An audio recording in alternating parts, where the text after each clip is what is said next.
Hi, Todd Pouliot, Gateway Financial, My Gateway Money. Again, thank you so much for your thumbs up. We really appreciate that. And the subscribers, we appreciate you sharing our content.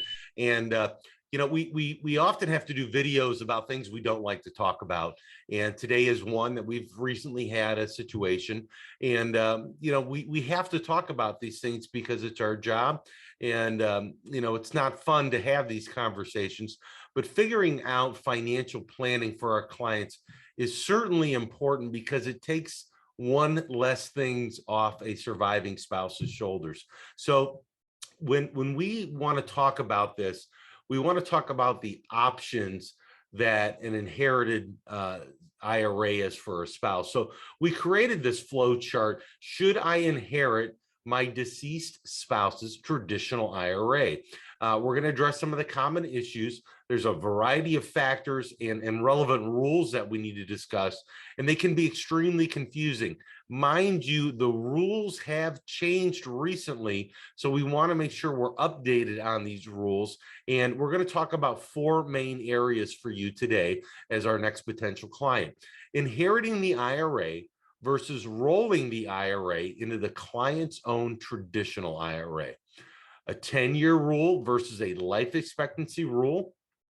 RMD calculations, again, that required minimum distribution, and considerations based on age and income needs. And as we always do, we're going to be open with you and be very free to share our content, and hopefully you'll come in and talk to us about these things.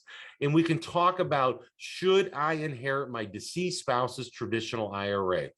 Are you the sole beneficiary of your spouse's traditional IRA? I want to stop here because we always say these are logic questions, yes or no, and we follow the path. We want to make sure that you are the sole beneficiary. Traditionally, because of the way the rules and the laws are written, you should be. Some spouses disinherit the IRA beneficiary claim. We want to make sure that we answer this question correctly before we move on to anything else. Very imperative. Yes. Did your spouse pass away before their RBD? Required beginning date? No. So we're going to move down. Did your spouse satisfy the RMD requirement for the current year? No. You must take the remaining RMD this year. So we want to make sure that those are the things that we want to talk about very easy, very quickly, and get them taken care of before anything happens. So understanding the date of death and the age of your spouse at that date is also important. Do you want income from this account? Yes. Are you younger than age 59 and a half? Yes. Consider inheriting the IRA, as distributions from an inherited IRA are never subject to a penalty. This is one of the major things that people come to us. They've recently lost their spouse, and along with that spouse that they've lost, they may have lost some income.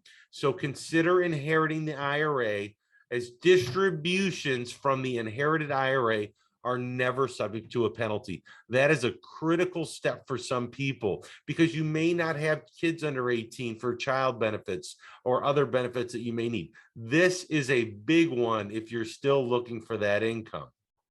Do you want income from the account? No. Are you older than your spouse? Yes. Consider inheriting the IRA if you're older than your spouse. If not, we're going to come all the way back here. Consider rolling over the IRA into your own IRA, because the RMD will be less than if you inherited the IRA.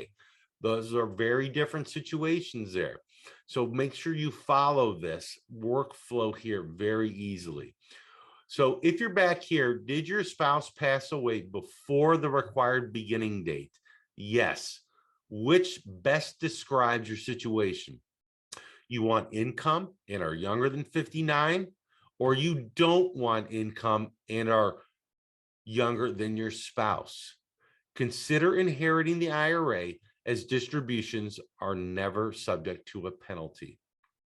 You are an eligible designated beneficiary accordingly. Your RMD is based on your life expectancy using the single life table and must begin on the later the year your spouse passed away or the year your spouse would have turned 72.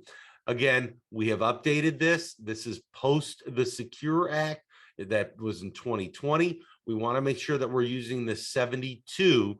Now, obviously, if you're reading this, you're probably too far past, or watching this, you're too far past, but we want to make sure that you're utilizing, you are a designated beneficiary in this chart here. You don't want the income, consider rolling over the IRA into your own IRA because the RMD will be less than if you inherited the IRA. Your RMD is based on your life expectancy utilizing the table at that time. Now, mind you, these tables change all the time with the IRS. So understanding what those tables are, that might not be something our clients do. I hope they don't spend their time figuring that out, but it's something we do and we can take care of for you. So again, once you've done these decisions, you can always roll this account into your own IRA at a later point. Don't think I've made a critical decision. I've done this and I can't do anything because I've backed myself into a corner. We can always change at a later time. Down here about inheriting the IRA, this option may make sense, but tailored planning must occur based upon your situation. And your RMD is based upon the longer of your life expectancy of your spouse's life expectancy using, again, that single life table. Boy, what a strenuous decision to make while you're grieving.